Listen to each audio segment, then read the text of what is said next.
అందరికీ నమస్కారం. సాధనతో సంగీత శిఖరాలను అందుకోవడానికి సంగీత సాధనాంజలికి స్వాగతం పలుకుతోంది మీ గీతాంజలి. ఈరోజు వీడియోలో మనం శ్రీ శివానంద లహరిలో ఆ ఆదిశంకరాచార్యుల వారు మనకు అందించినటువంటి అద్భుతమైన శివశాస్త్రం, శివభక్తి శాస్త్రం ఈ శివానంద లహరి. ఇప్పటిదాకా మనం మొదటి 80 శ్లోకాలను విజయవంతంగా నేర్చుకున్నాం. ఈరోజు 81వ శ్లోకం నుంచి 90వ శ్లోకం వరకు నేర్చుకుందాం.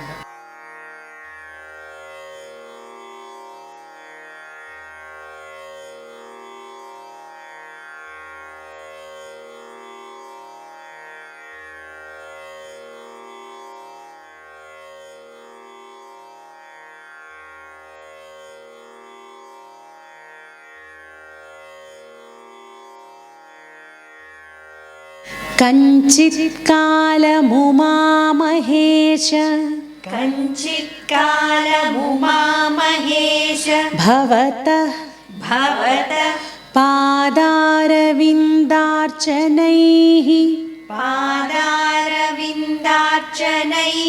कंचिद्ध्यान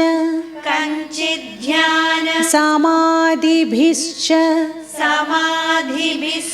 नतिभिः कंचित् कथाकर्णनैः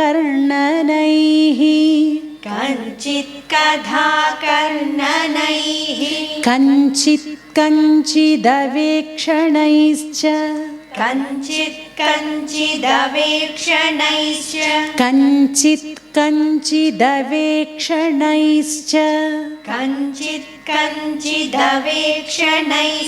नुतिभिः कंचिद्दशामि दृशी यः प्राप्नोति मुदा त्वदर्पितमना जीवन् समुक्तः खलु कंचित्कालमुमामहेश भवतः पादारविन्दार्चनैः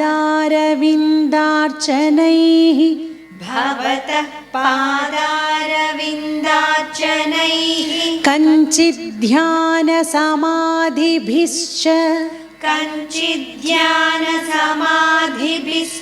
नतिभिः कंचित् कथाकर्णनैः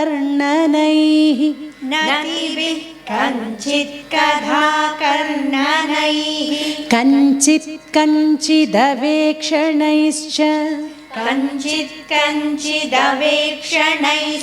नुतिभिः कंचिद्दशामि दृशी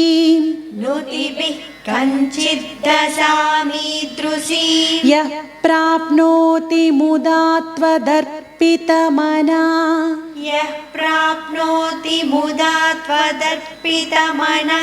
जीवन् समुक्तः खलु ఈ శ్లోకాన్ని కలిపి పాడదాం. కంచిత్కాలముమామహేశ భవతః పాదారవిందార్చనైః कंचिद्ध्यान समाधिभिश्च नतिभिः कंचित् कथाकर्णनैः कंचित् कंचिदवेक्षणैश्च नुतिभिः कंचिद्दशामि दृशी यः प्राप्नोति मुदा त्वदर्पितमना जीवन् समुक्तः खलु. 82వ శ్లోకం. బాణత్వం వృషభత్వమర్ధవపుషా భార్యాత్వమార్యాపతే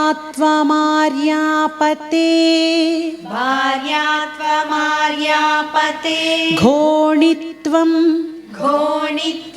సఖితా మృదంగవహతా చేత్యాది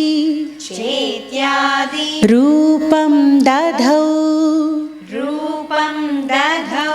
त्वत्पादे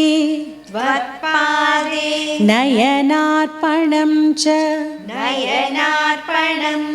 कृतवान् कृतवांस्त्वद्देह भागो हरिः पूज्यात् पूज्यतरः स एव हि न चेत् को वा तदन्योऽधिकः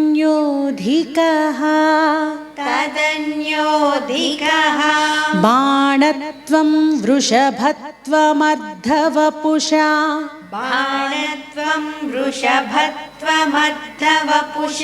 भार्यात्वमार्यापते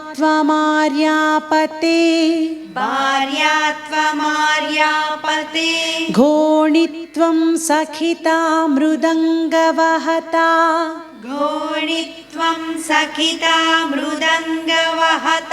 चेत्यादिरूपं दधौ त्वत्पादे नयनार्पणं च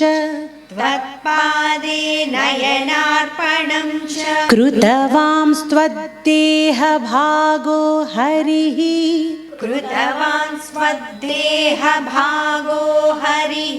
पूज्यात् पूज्यतरः स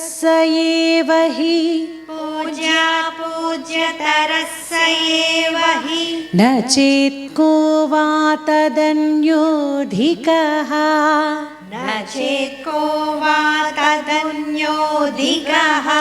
ఈ 82వ శ్లోకం కూడా మొత్తం కలిపి పాడదాం.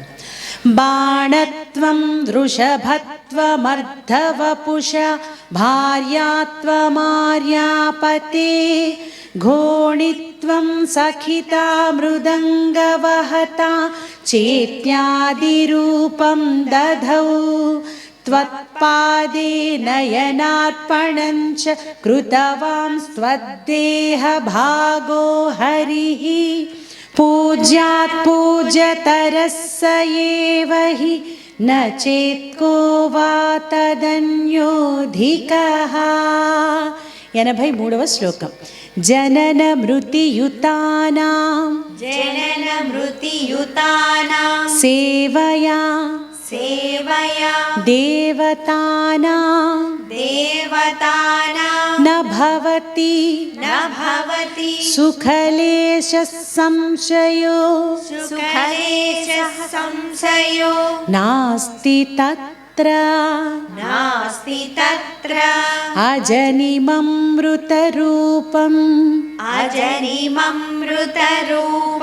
సాంబమీశం భజంతే యయిహ పరమసౌఖ్యం ते हि धन्या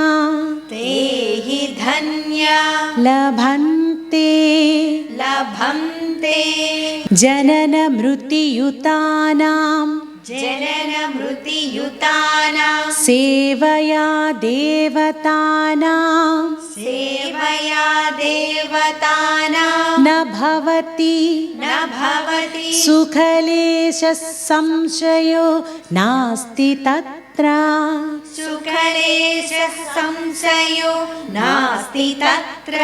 अजनिममृतरूपं साम्बमीशं भजन्ते यइह परमसौख्यं ते हि धन्या लभन्ते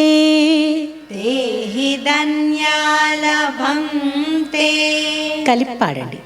జనన మృతియుతానాం సేవయా దేవతానాం न भवति सुखलेश संशयो नास्ति तत्र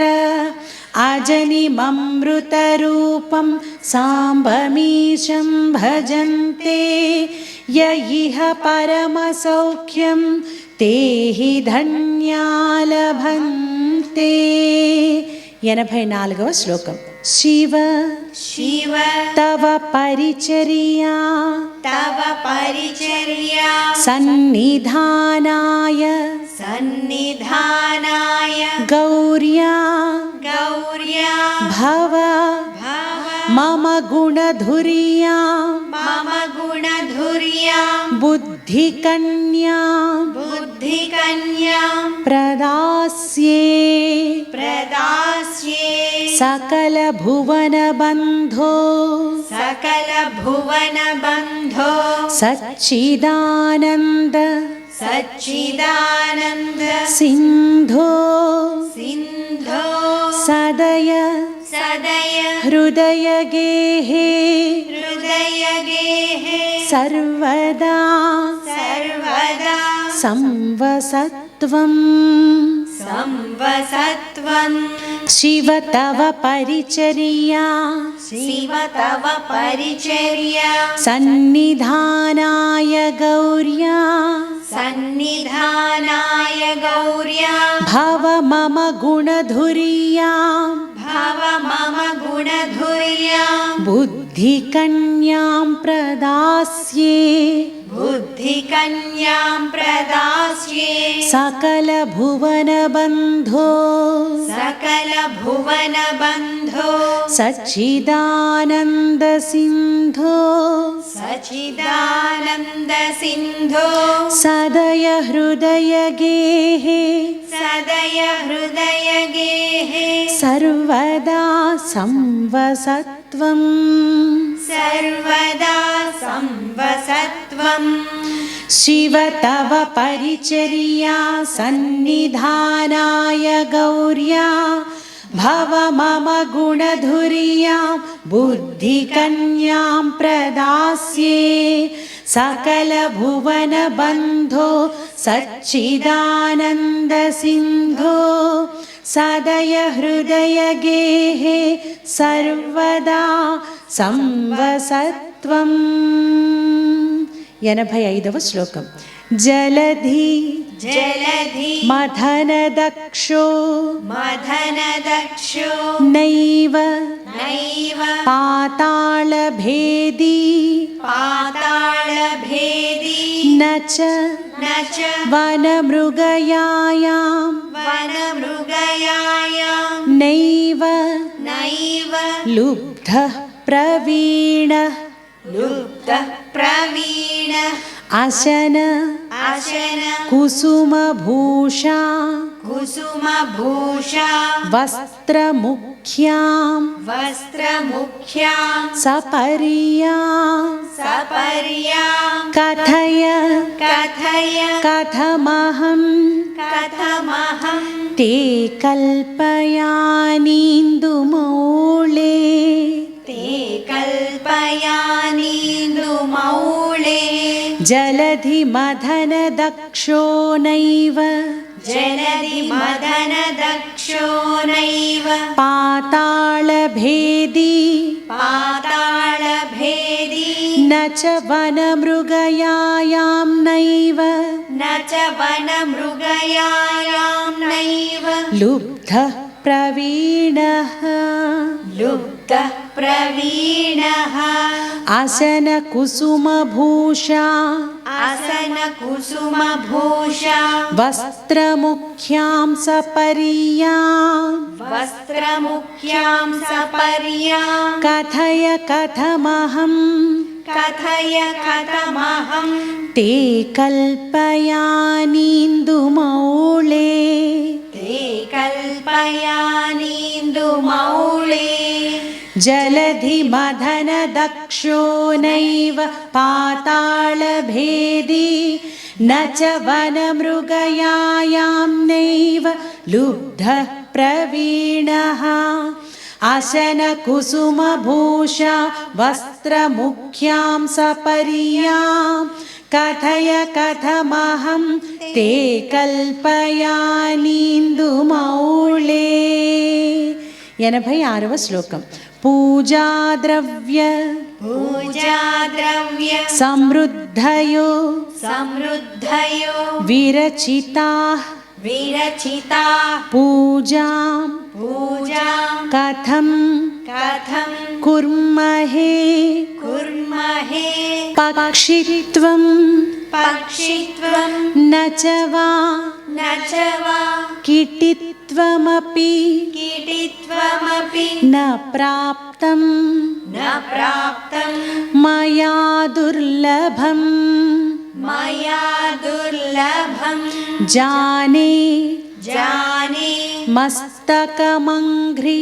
मस्तकमङ्घ्रि पल्लवमुमा जाने पल्लवमुमा जाने न तेऽहं विभो न तेऽहं विभो न ज्ञातं हि न ज्ञातं हि पितामहेन पितामहेन हरिणा हरिणा तत्त्वेन तत्त्वेन तद्रूपिणा तद्रूपिणा पूजाद्रव्यसमृद्धयो विरचिताः पूजाद्रव्यसमृद्धयो विरचिताः पूजां कथं कुर्महे पूजां कथं कुर्महे पक्षित्वं न च वा किटित्वमपि पक्षित्वं न च वा किटित्वमपि न प्राप्तं मया दुर्लभं न प्राप्तं मया दुर्लभं जाने मस्तकमङ्घ्रिपल्लवमुमा जाने जाने मस्तकमङ्घ्रिपल्लवमुमा जाने न तेऽहं विभो न तेऽहं विभो न ज्ञातं हि पितामहेन हरिणा न ज्ञातं हि पितामहेन हरिणा तत्त्वेन तद्रूपिणा तत्त्वेन तद्रूपिणा पूजाद्रव्यसमृद्धयो विरचिताः पूजां कथं कुर्महे पक्षित्वं न च वा किटित्वमपि न प्राप्तं मया दुर्लभं जाने मस्तकमङ्घ्रिपल्लवमुमा जाने न तेऽहं विभो न ज्ञातं हि पितामहेन हरिणा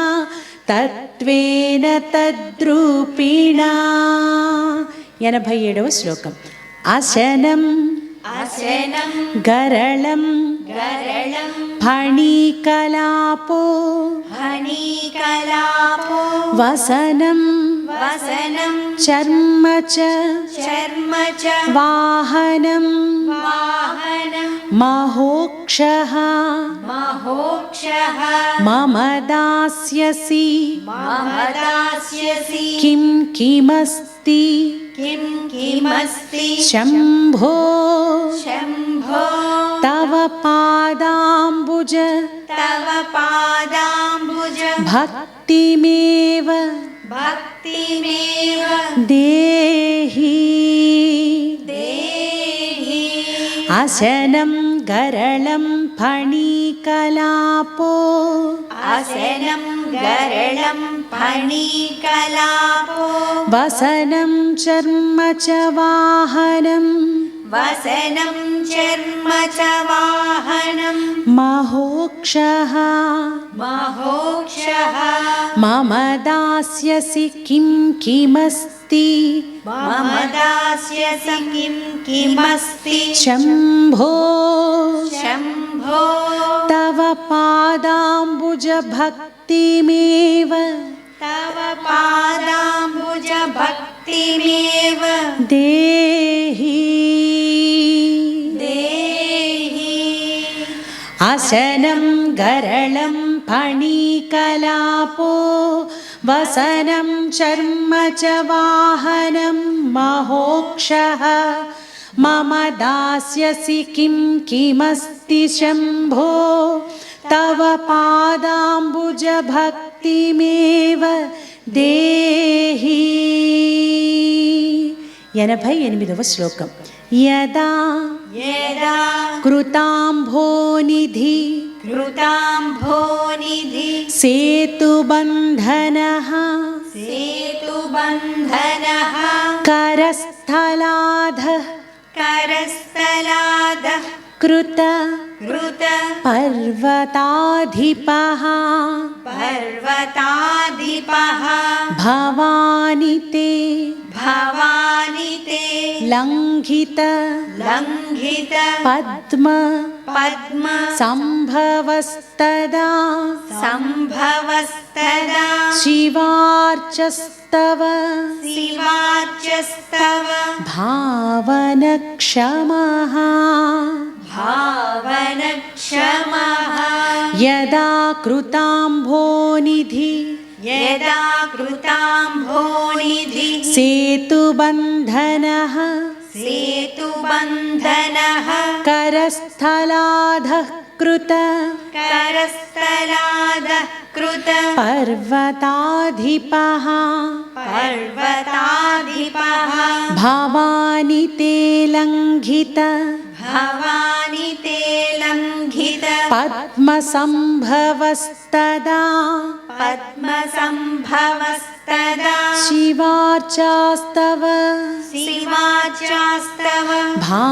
भावनक्षमः भावनक्षमः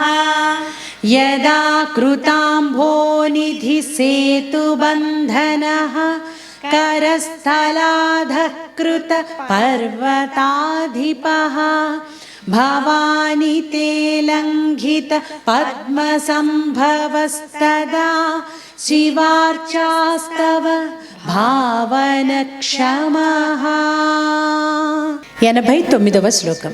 నతిభిర్నుతిభిస్త్వమీశ नतिभिर्नुतिभिस्त्वमीश पूजाविधिभिर्ध्यान पूजाविधिभिर्ध्यान समाधिभिर्न तुष्टः समाधिभिर्नतुष्टः धनुषा धनुषा मुसलेन मुसलेन चाश्मभिर्वा चास्मभिर्वा वदते वदते प्रीतिकरं प्रीतिकरं तथा करोमि तथा करोमि नतिभिर्नुतिभिस्त्वमीश नतिभिर्नुतिभिस्त्वमीश पूजाविधिभिर्ध्यान पूजाविधिभिर्ध्यान समाधिभिर्न तुष्टः समाधिभिर्नतुष्टः धनुषा धनुषा मुसलेन चाश्मभिर्वा मुसलेन चास्मभिर्वा वदते वदते प्रीतिकरं प्रीतिकरं तथा करोमि तथा करोमि नतिभिर्नुतिभिस्त्वमीश पूजाविधिभिर्ध्यान समाधिभिर्न तुष्टः धनुषा मुसलेन चाश्मभिर्वा वदते प्रीतिकरं तथा करोमि ఇక 90వ శ్లోకం వచసా वचसा చరితం వదామి चरितं वदामि శంభోరహముద్యోగ शम्भोरहमुद्योग విధాసు తే ప్రసక్తః विधासु ते प्रसक्तः మనసా కృతిమీశ్వరస్య मनसा कृतिमीश्वरस्य సేవే सेवे శిరసా చైవ शिरसा चैव సదాశివం सदाशिवं నమామి नमामि వచసా చరితం వదామి वचसा चरितं वदामि శంభోరహముద్యోగ शम्भोरहमुद्योग विधासु ते प्रसक्तः विधासु ते प्रसक्तः मनसा कृतिमीश्वरस्य सेवे मनसा कृतिमीश्वरस्य सेवे शिरसा चैव शिरसा चैव सदाशिवं नमामि सदाशिवं नमामि वचसा चरितं वदामि शम्भोरहमुद्योग विधासु ते प्रसक्तः मनसा कृतिमीश्वरस्य सेवे शिरसा चैव सदाशिवं नमामि। ఈ 10 శ్లోకాలను కూడా మీరు జాగ్రత్తగా వింటూ చక్కగా నేర్చుకోవడానికి ప్రయత్నించండి. అలాగే ఇలాంటి పాటలు స్తోత్రాలు మరిన్ని నేర్చుకోవాలి అంటే మన సంగీత సాధనాంజలి ఛానల్ని, అలాగే సింగ్ విత్ గీతాంజలి ఛానల్ని సంగీతం, పాటలు, భక్తి సంపద, స్తోత్రాలు అంటే ఇష్టం ఉన్న ప్రతి ఒక్కరికి కూడా షేర్ చేయండి, లైక్ చేయండి, సబ్స్క్రైబ్ చేయండి, బెల్ ఐకాన్ని క్లిక్ చేయండి. తరువాతి వీడియోలో మరొక చక్కటి అంశంతో మళ్ళీ తిరిగి కలుసుకుందాం.